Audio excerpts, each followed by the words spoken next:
comunidad, buenas noches. Mi nombre es Carol Gutiérrez, mi esposo Luis Fernando Restrepo, somos comunitarios de la comunidad Jovel Neiva. Llevamos 1 año y medio de casados. El pastor Raúl fue quien nos ofició la ceremonia aquí en la ciudad de Neiva. Mi esposo lleva alrededor de 12 años asistiendo a la comunidad y yo llevo alrededor de unos 3 años asistiendo a la comunidad. Para el día de hoy nos correspondió dar la porción de la parasha de Aharei Mot Kedoshim y vamos a iniciar con una oración. Entonces, gracias Padre amado y misericordioso por el día de hoy, por la oportunidad de estar aquí, Señor. Gracias por esta porción que has puesto en nuestras vidas, por la oportunidad de hablarle aquí a los comunitarios, por este crecimiento que nos das a nosotros los dos como esposos y como personas. Encomendamos a ti, Señor, este estudio y te pedimos a ti para que nos des gracias, sabiduría, para que coloques en nuestras bocas las palabras exactas de nuestro corazón, la intención de poder dar un mensaje bonito de la Torá. Encomendamos a todos los comunitarios de Jovel y te entregamos esta palabra. Te lo pedimos por los méritos infinitos del Hijo de Yeshua. Amén. Amén. Bueno, esta porción de la Torá se encuentra en el libro de Vaikra. Trajimos algunas diapositivas para compartir con ustedes. Se encuentra en el libro de Levítico, capítulo 16 al 27, y la porción de los profetas está en el libro de Amós 9, 7 al 15. A través del estudio de esta porción nos dimos cuenta que todo el Brit Hadashah tiene una relación fuerte con Aharei Mot, y es una porción muy bonita, ya que la porción de Aharei Mot nos permite entender como judíos mesiánicos practicantes cuál fue el papel o cómo Yeshua desarrolló el rol como Mashiach ben Yosef, como Mesías, hijo de José, como un Mesías sufriente, de acuerdo a como lo describe el profeta Zacarías, y su rol en purificar a Israel y al mundo del pecado y permitirnos entrar en el pacto y ser de bendición, de vida eterna. En esta porción quisimos con mi esposa enfocarnos principalmente en la primera sección de Aharei Mot, que es la porción que describe lo que se conoce en el judaísmo como Seder Avodah, o el orden del servicio, que es todo el proceso que tenía que hacer el sumo sacerdote el día 10 del séptimo mes en la festividad de Yom Kippur. Vamos a iniciar mostrando una diapositiva para entender un poco más el contexto de esta festividad. En esta porción inicia diciendo: Adonai habló a Moshe después de la muerte de los 2 hijos de Aarón, cuando se acercaron delante del Eterno y murieron. El Eterno le dijo a Moshe: habla a tu hermano Aarón que no venga en todo momento al santuario, al interior del velo. Esta imagen que ustedes pueden ver en la izquierda es el Mishkan, o el tabernáculo que Moshe construyó en el desierto por obra del Eterno. Cuando en Shemot, en Éxodo, se describe todo el proceso de la creación de los utensilios, Moshe no sabía cómo hacerlos. El Midrash Rabbah de Shemot explica que Moshe le dijo al Eterno: no sé cómo hacer una menorá de una sola pieza, y entonces el Eterno le mostró a Moshe la imagen celestial del tabernáculo. Es decir, que lo que Moshe hizo fue una réplica terrenal de lo que había arriba. Hizo una copia del tabernáculo celestial. Así que cuando Moshe, de cierta forma, con los sacerdotes traían los holocaustos, esto de cierta forma tenía un efecto en lo espiritual, en lo trascendental, en lo que había allí arriba. Y así como había un Kohen Gadol en la tierra, también tenía que haber un Kohen Gadol en el cielo.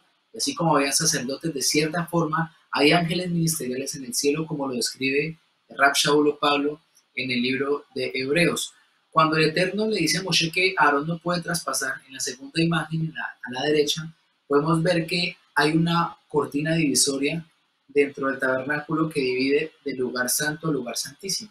El lugar santo era el lugar donde todos los sacerdotes oficialmente oficiaban, preparaban los panes de la proposición, traían la sangre y preparaban en el altar del incienso y encendían la menorá. Pero en el lugar sagrado, donde estaba el arca con las tablas, el maná y la vara de Aarón que floreció en el desierto, ahí no podía entrar nadie, sino solamente el Kohen Gadol en el último, digamos que en el día que culminaba con todos los sacrificios. El judaísmo describe Yom Kippur como el clímax de todos los sacrificios que se desarrollaban a través de, de los meses. Entonces, en la siguiente diapositiva vamos a contemplar más o menos cómo era el interior del tabernáculo, tanto en el tiempo del tabernáculo como en el tiempo del templo de Shlomo. Él ya hizo unas modificaciones, añadió, embelleció el mandamiento de construir el templo y construyó unos querubines grandes que estaban por encima del, del arca. Así que vamos a enfocarnos en la siguiente diapositiva. Iniciaremos a hablar en cómo era Yom Kippur en los tiempos del Beit HaMikdash o del servicio o del tiempo del templo. Básicamente la tradición o estas imágenes que hemos presentado las tomamos del Instituto del Templo y varias de la historia la tomamos del Midrash de Levítico y también de la página del templo.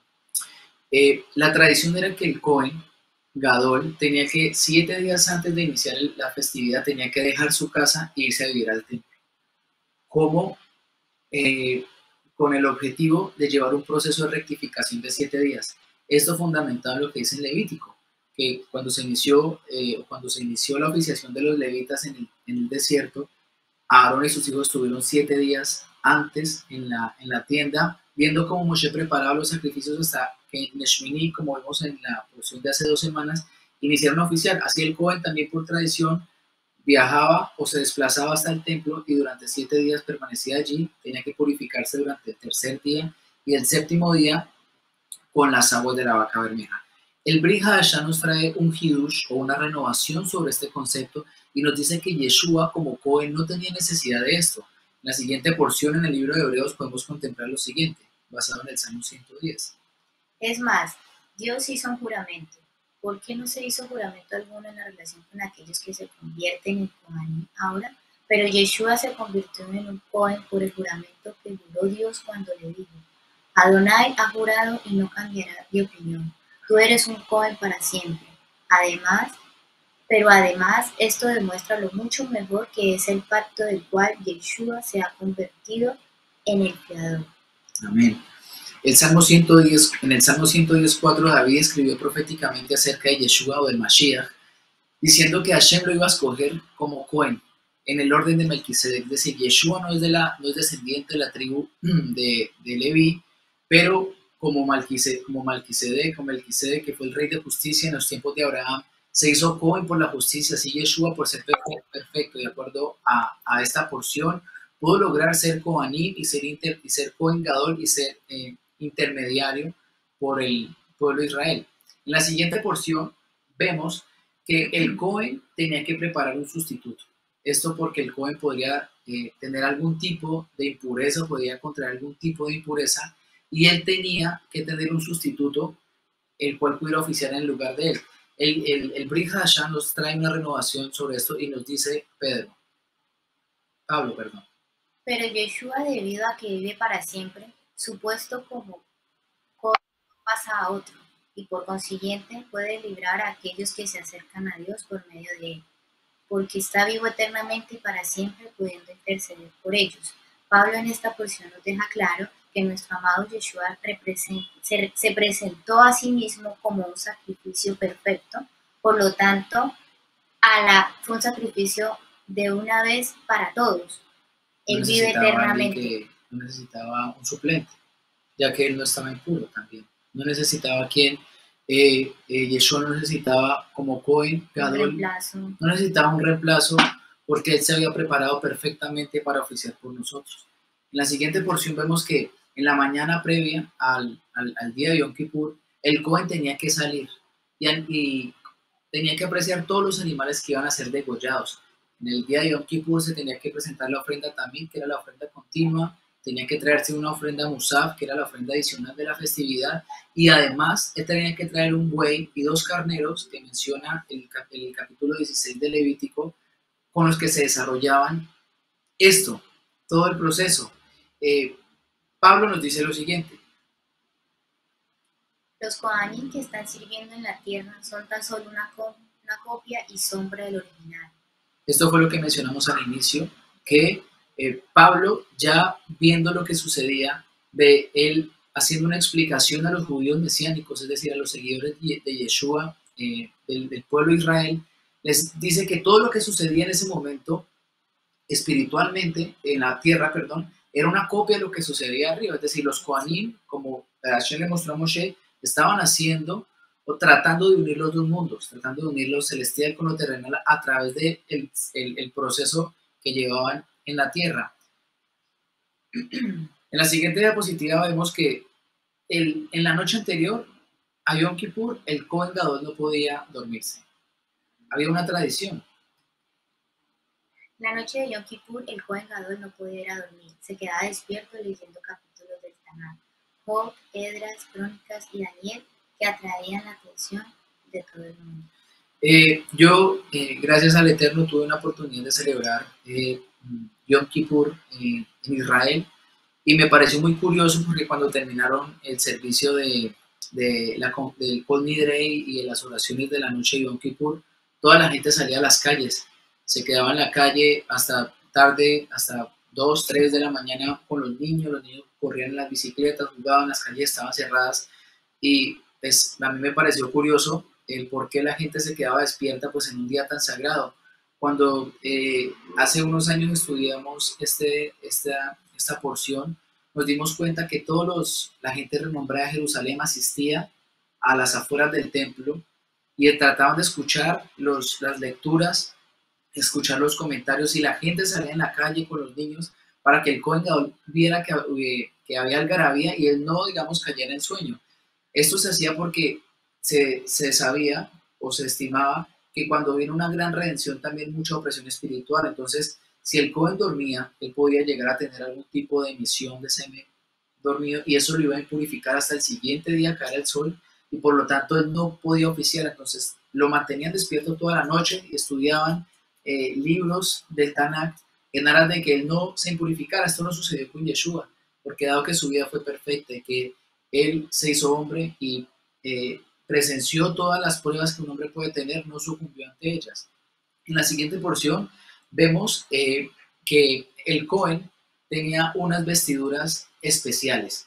La imagen de la derecha fue tomada en el tabernáculo que está en el sur de Israel, que fue una réplica que se hizo en el Parque Timna, y la imagen de la izquierda es la réplica que construyeron el Instituto del Templo para cuando se reconstruya el templo, el Kohen Gadol pueda oficiar. Entonces el Kohen Gadol en todos los días del año él tenía que utilizar 8 prendas especiales, y en el día de Yom Kippur, que son las de las izquierdas, él solamente podía utilizar 4 prendas blancas de lino. Los sabios nos dan diferentes tipos de interpretaciones. Dicen que él no podía entrar con oro porque era como una recordación del pecado del becerro. Otros dicen que cuando él entraba se hacía como un ángel. Y Yeshua realmente entró al lugar santísimo del cielo vestido de lo más puro de lino, porque en él no había ningún tipo de mancha ni pecado. Y el libro Apocalipsis nos dice que al final la Keilah, cuando esté en las bodas del Cordero, van a ser vestidos de lino fino. Esto es porque él nos abrió el camino para obtener expiación y entrar a este lugar. Entonces continuamos con las diapositivas. Ya en el día de Yom Kippur iniciaba el orden del servicio, o el Seder Ahora, que era la orden del desempeño del servicio. Normalmente se iniciaba con la ofrenda Tamid, igual que en todos los días normales. En este día el Kohen tenía que cambiarse 5 días de vestidura. Por la mañana tenía que ponerse las de oro, tenía que entrar en la mikve, vestirse con las de oro, realizar el Tamid, el Musaf y la confesión, y cuando iba a entrar al lugar santísimo tenía que otra vez entrar a la mikve, tenía que hacer tevilá, tenía que purificarse las manos y los pies y ponerse las vestiduras blancas. Luego hacía la ofrenda Musaf, que eran los sacrificios especiales del día, y luego viene una parte muy especial, y es cuando venía la sección que se llamaba Bidui al Par Kohen Gadol, que era cuando el Kohen tenía que hacer su primera confesión. Él tenía que traer un toro, un buey, tenía que poner sus manos y tenía que confesar su pecado y el pecado de su casa. Esto es porque si el Kohen no hacía expiación por sí mismo, él no podía hacer expiación por el pueblo de Israel. Y se dice en el Talmud que en este día el Kohen mencionaba 10 veces el nombre inefable del Eterno, Yod-Heh-Vav-Heh, con su forma apropiada de pronunciación. Esto porque él había tenido una preparación previa, y según Ioma 39, esto se pasaba de generación en generación, de Kohen Gadol en Kohen Gadol. Así que en la siguiente imagen podremos ver cómo el Kohen ponía sus manos sobre el buey y tenía que traspasarle toda la culpa, tenía que confesar su pecado para que cuando el animal muriera, el animal tomara el pecado y expiara por ellos. El libro de Rav Shaul nos dice que Yeshua era completamente diferente.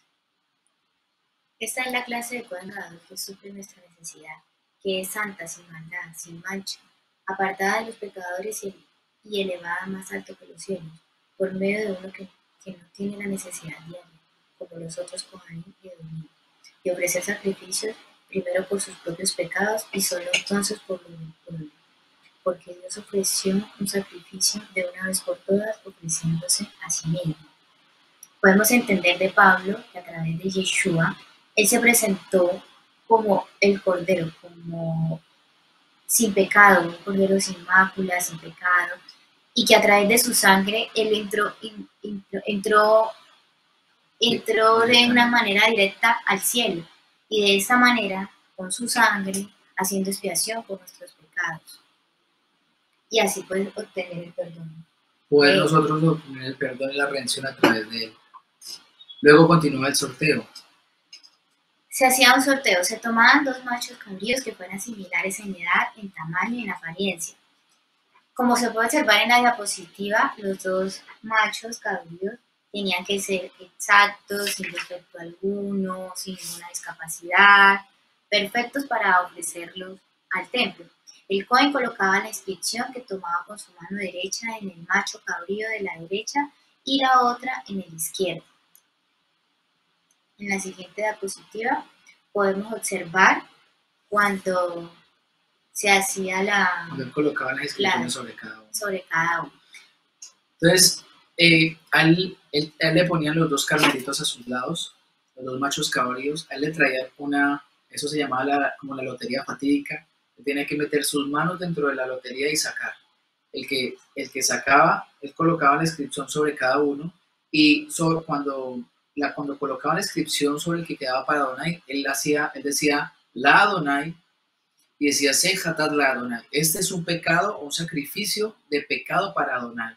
Y el animalito que salía con la inscripción para Azazel, la palabra Azazel nos dice Rashi, que viene la palabra Az, que es algo áspero, duro, fuerte, era al animalito se tomaba un cordón de color escarlata o como un rojizo, se colocaba en su cuello, se partía, digamos, se dividía el cordón en 2, y la otra parte del hilo se amarraba a una de las vigas del lugar santo.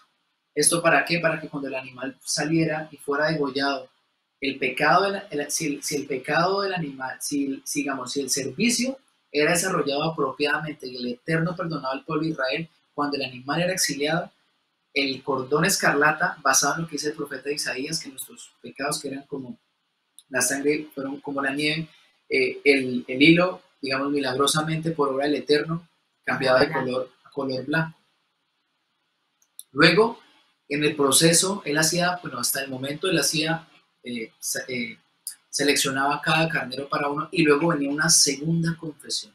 El joven tenía que por segunda vez hacer una confesión, pero esta vez no era solamente por sí mismo y por su casa, sino que tenía que hacer una confesión por los Kohanim, porque los Kohanim también de manera inconsciente habrían podido cometer algún tipo de pecado o haber entrado impuros. Entonces él tenía que expiar otra vez por sí mismo, que era la cabeza de los Kohanim, y tenía que hacer la expiación en nombre de todos sus compañeros. Hacía la segunda confesión. En la segunda diapositiva vemos que de la primera confesión que él había hecho, tenía que degollar el buey, y vemos en la siguiente diapositiva ahí justo que ese contenedor se llamaba Misrak, y cuando sacrificaban el buey, echaban la sangre en el contenedor, y otro Cohen iba y se paraba a la entrada al lugar santo y esperaba al momento en el que el Cohen necesitara la sangre para hacer la expiación. Luego continuaba el proceso, el Cohen en este momento tenía que ir a purificarse para ponerse las vestiduras blancas porque iba a entrar por primera vez al lugar santísimo. Tenía que ir al altar y tenía que traer unos carbones del altar. Luego otro Cohen le daba un incensario de oro y le llenaba la pala con incienso, y tenía que entrar con las manitas sosteniendo en un lado los carbones y en la otra sosteniendo el incienso. Y es este momento, digamos que el momento crucial, porque es el primer momento en el cual en Yom Kippur él accedía al lugar santísimo como vemos en la siguiente diapositiva, muestra cuando el Cohen está poniendo en sus manos las cenizas y finalmente él entraba, en la siguiente diapositiva lo podemos ver, y colocaba en medio de los dos parales sobre el lugar, sobre el suelo, colocaba la pala con los carbones, colocaba el incienso, y la historia menciona que todo esto se llenaba de humo y que la presencia de Dios residía sobre ese lugar. Él tenía que salir agachado, digamos que así, de la misma manera, por respeto, y cuando salía y estaba el parojet, él rezaba por un buen año para Israel, pedía al Eterno que les diera un buen año, y en ese momento es cuando se decía Gemar Hatimatová, que es lo que conocemos en Yom Kippur, porque decimos que se hace escrito para un buen año. Luego el Cohen volvía y salía, ¿sí? Y aquí el Cohen iba al lugar donde el sacerdote estaba parado con el Mizrach, con la sangre del buey que habían degollado por el pecado del Cohen, y entraba por segunda vez. El Cohen tomaba la sangre y entraba por segunda vez, y él tenía que ir y salpicar la sangre de su propio pecado sobre el caporet. Dicen que salpicaba una vez sobre la parte de encima y 7 veces sobre la parte de abajo. Luego salía él, ya una vez que le había ofrecido la sangre por su propio pecado, iba y tomaba la sangre del carnerito que había sido para Adonai, lo degollaban, tomaban su sangre y él entraba al lugar santísimo a salpicar la sangre, porque la sangre del macho cabrío que habían santificado, que habían dedicado al Eterno, era la sangre que expiaba por el pueblo, y esto es crucial. Este es un momento fundamental, digamos, crítico en el desempeño del Seder, porque aquí es donde Yeshua se ve fuertemente representado por su papel. Vamos a poner una diapositiva con un poco de lectura, porque estas 3 lecturas del libro de Hebreos nos permiten entender en contexto el proceso y lo que Yeshua hizo, o sea, cómo Yeshua representó cada paso del Seder de Yom Kippur. Pero solo el Cohen Gadol entraba en el interior y solo lo hacía una vez al año y siempre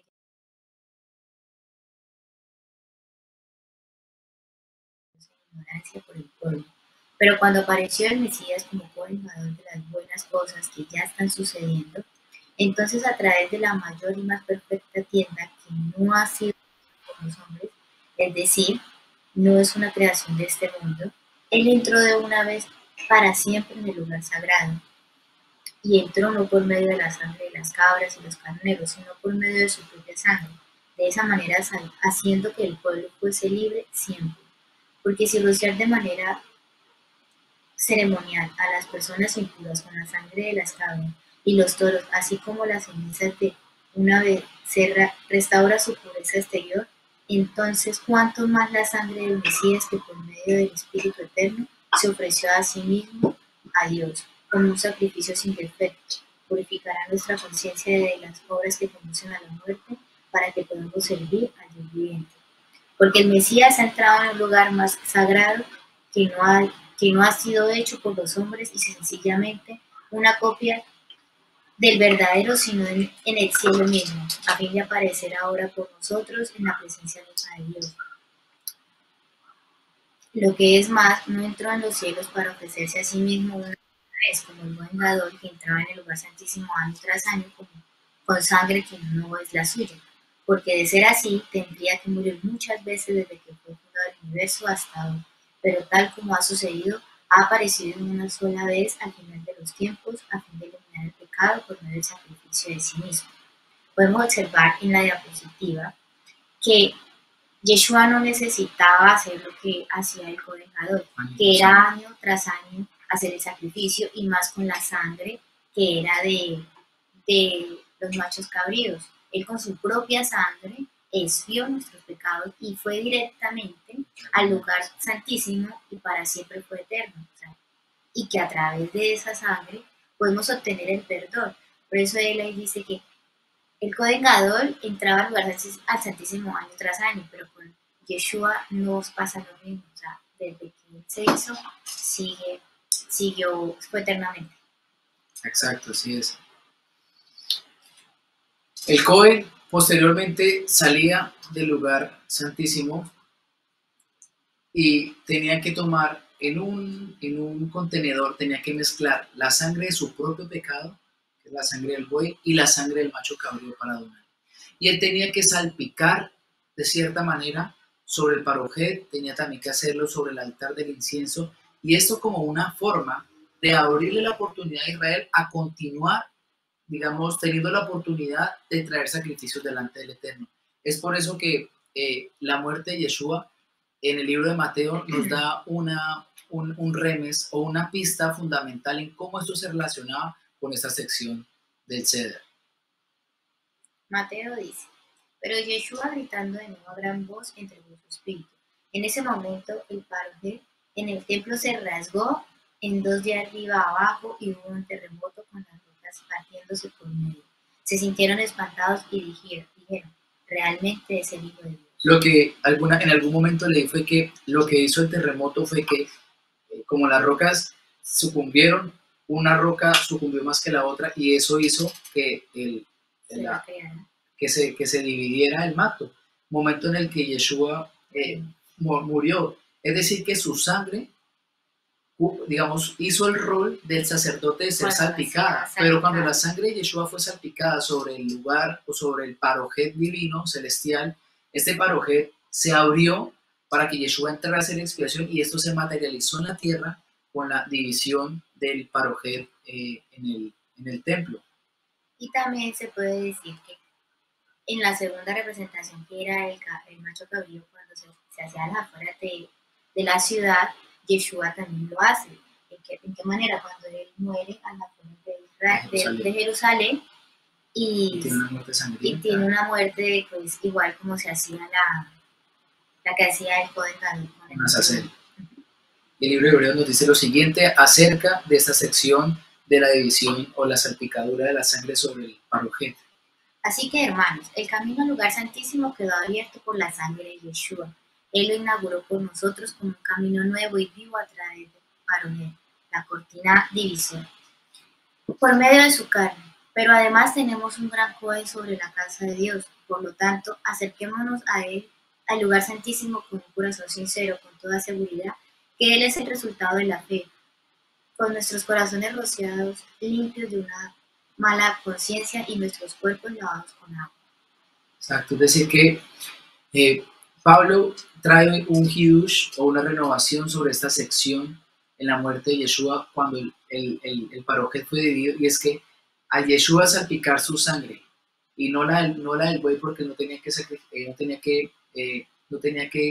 salpicar sangre por su pecado propio, por ser perfecto. Él pudo con su sangre pura y preciosa salpicar el parojet y por lo tanto se rasgó y le dio la oportunidad a los creyentes y a todos los que creyeran en él, que confesaran que tendrían vida eterna a través de él, que él sería el camino. Por eso Yeshua dice en una sección: yo soy el camino, la verdad y la vida. Porque Yeshua nos abrió el camino a través del lugar santo para que llegáramos al lugar santísimo y tuviéramos a través de su verdad la expiación a través de él y lográramos la vida, no la vida en este mundo, sino la vida en el Olam Haba, la vida en el mundo venidero. La sección continúa con el macho cabrío de Azazel. El siguiente punto era que el macho cabrío que había quedado tenía que ser degollado de una forma especial. Entonces el Cohen tenía que poner las manos sobre el carnerito, tenía que confesar todo el pecado del pueblo, salía del templo, le entregaba el macho cabrío a otro delegado y la persona tenía que sacarlo de la ciudad, y a las afueras de la ciudad tenía que, cuando llegaba al risco de donde el animal era despeñado, él le quitaba el hilo escarlata que tenía, lo cortaba a la mitad, amarraba un pedazo de ese hilo en una roca junto a él y volvía a amarrar el otro pedazo al cuello del animal, todo para que ese Cohen también se pudiera dar cuenta de que el sacrificio del animal había validado y Dios había aceptado el pecado de Israel, y pudiera validar que el hilo escarlata cambiaba de color. Entonces el animal era despeñado, ¿sí? Y el libro de Romanos nos dice que Pablo dice que Yeshua Fue una capará. La palabra de capará viene de la palabra caporo, capará, caper, que es expiar, y Yeshua de cierta forma expió por los pecados del pueblo. Pero entonces en Romanos, Pablo dice lo siguiente: Dios puso a Yeshua como expiación por el pecado por medio de su fidelidad mediante su muerte sacrificial y sangrienta. Esto vindicó la justicia de Dios porque en su clemencia pasó por alto sin castigo ni remisión los pecados que el pueblo había cometido en el pasado, lo cual indica su justicia en el presente tiempo, mostrando que Él mismo es justo y es al mismo tiempo el que hace que las personas sean justas basándose en la fidelidad de Yeshua. Es decir, que a través de estos versos podemos darnos cuenta que Yeshua, de cierta manera, cumplió el papel del macho cabrío para Adonai, porque a través de su sangre abrió el camino hacia la expiación para el pueblo de Israel y para el mundo, y también fue una expiación como Azazel, porque Yeshua fue degollado o fue sacrificado también sangrientamente, como lo muestra Romanos, fuera de la ciudad, y también de cierta forma Yeshua fue como Azazel, puesto fuera para que él tomara los pecados del pueblo y los llevara, los enviara, digamos, como dice el libro de cuando hacemos en esta festividad, cuando decimos que todos nuestros pecados sean enviados al fondo del mar. Básicamente Yeshua hizo ese papel. Y hay una historia muy bonita, ya para ir concluyendo, en el Talmud, que cuenta en el Talmud, en el Yomá 39a, nos dicen que uno de los sacerdotes, de los sumos sacerdotes más santos, al final de los tiempos fue Shimon Hatzadik, Shimon el Justo. Y siempre que el Cohen tomaba las loterías, él siempre que metía la mano derecha, siempre la mano derecha sacaba el animalito que era para Adonai. Y eso era como un buen presagio de que, digamos, que el servicio se iba a desarrollar con excelencia, porque siempre decía la diestra, Adonai es bondadosa, tu diestra, Adonai está con nosotros. Entonces siempre que Shimon Hatzadik ofició el animalito que estaba a su mano derecha era para Adonai. Y también cuentan que siempre que él realizó el proceso de Yom Kippur, siempre el hilo de escarlata se convirtió en blanco.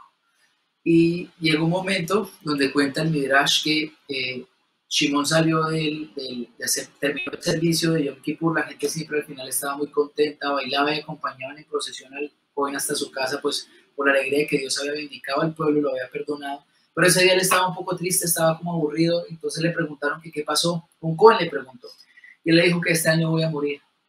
Entonces le preguntó por qué. Entonces Shimon le siempre que entra durante estos 40 años al lugar santísimo, hay un hombre, tengo una visión profética de un hombre blanco, totalmente blanco con su barba blanca, que me acompaña a desarrollar el servicio y cuando termino me acompaña de regreso. Y eso es como un buen, signo, como un buen símbolo de que él había, digamos, había hecho las cosas correctamente y eso iba a traer vida. Pero ese último año, él entró al lugar santísimo, en su visión profética, el anciano, que era una manifestación de Dios, lo acompañó hasta el lugar a desarrollar, pero cuando él salió, dice que un anciano vestido de negro lo acompañó de regreso y él entendió que entonces ya no volvería a oficiar más. Y terminó la fiesta de Yom Kippur, él se enfermó los días siguientes, toda la fiesta de Sukkot, y después de Sukkot murió. Lastimosamente, después de que murió Shimon, él fue el último Cohen Gadol que bendijo al pueblo con el nombre santo de Dios. A veces el hilo se convertía en blanco, a veces no. A veces el Cohen Gadol sacaba en su mano derecha la lotería para Adonai, y a veces salía en la izquierda, entonces era como un mal presagio también. Y el Talmud nos lo dice. Dice el Talmud que 40 años antes de que el templo fuera destruido, todos sabemos que el templo fue destruido en el año 70 de la era común, y Yeshua murió entre el año 30 y el año 33 de la era común. El Talmud dice en el Tratado Yomá que 40 años antes de que el templo fuera completamente destruido, la ofrenda de Yom Kippur nunca volvió a ser efectiva. Es decir, entre el año 30 y el año 33 hasta el 70, Yom Kippur no volvió a tener un sentido, o sea, aunque se hacía continuamente. Y la mayoría de Kohanim siempre, después de que desempeñaban, morían el mismo año. Ya el sacrificio de Yom Kippur no tuvo, de cierta forma, validez, porque todos los símbolos o los milagros que Dios manifestaba ya no se volvieron a manifestar. Entonces, esto es una bonita enseñanza de que el Talmud no lo dice, pero Yeshua realmente fue el sacrificio de Pesaj, por un lado, y perpetuo de Yom Kippur, que eternamente trae expiación para todo aquel que crea en él y no se pierde y tenga vida eterna. Y queremos terminar con este verso de Juan, que dice lo siguiente. Porque Dios amó de tal manera al mundo que dio a su único Hijo, de modo que todo aquel que confíe en él pueda tener vida eterna en lugar de ser totalmente destruido. Porque Dios no envió al Hijo al mundo para juzgar al mundo, sino más bien para que por medio de él el mundo pueda ser salvo. Alegraos de que vuestros nombres han quedado registrados en el cielo. Siempre que terminamos Yom Kippur, cuando lo celebramos en comunidad, hay una gran alegría porque decimos que nuestros nombres han sido escritos en el libro de la vida. El libro de Lucas, cuando Yeshua les dice, no se alegren porque profetizan, no hablan en lengua, sino porque vuestros nombres. Es una señal de que a través del sacrificio de Yeshua podemos obtener cierta forma de expiación a través de él y quedar registrados. Esta semana cuando oramos para la enseñanza, Dios nos dio una bonita enseñanza y es que esta porción en el remes, en la pista, es Aharemot Kedoshim. Aharemot quiere decir después de la muerte y Kedoshim quiere decir santificados, apartados, separados. Y de cierta forma, no en el literal, porque la porción habla de la muerte de Nadab y Abiú, sino en el remes, en la pista que la Torah nos quiere hablar tal vez, nos dice que después de la muerte de algo, vino la santificación de nosotros. Y para nosotros es entender que a través de la muerte de Yeshua, nosotros pudimos ser apartados o separados para Él, para que a través de Él tuviéramos vida eterna. Así que fue un gran placer para nosotros poder compartir estas perlas de la Torah con ustedes. Que cada uno aproveche, se apegue al Tzadik, que es el Mesías, aproveche su sangre no para pisotearla, sino para traer honor a ella y honor al que nos amó y dio la vida por nosotros. Y que podamos ser de bendición y testimonio para que muchas otras personas y familias puedan tal vez también unirse al pueblo del Eterno a través del Mashiach. Es una bendición poder estar con ustedes. A todos les decimos Shabbat Tov. Gracias.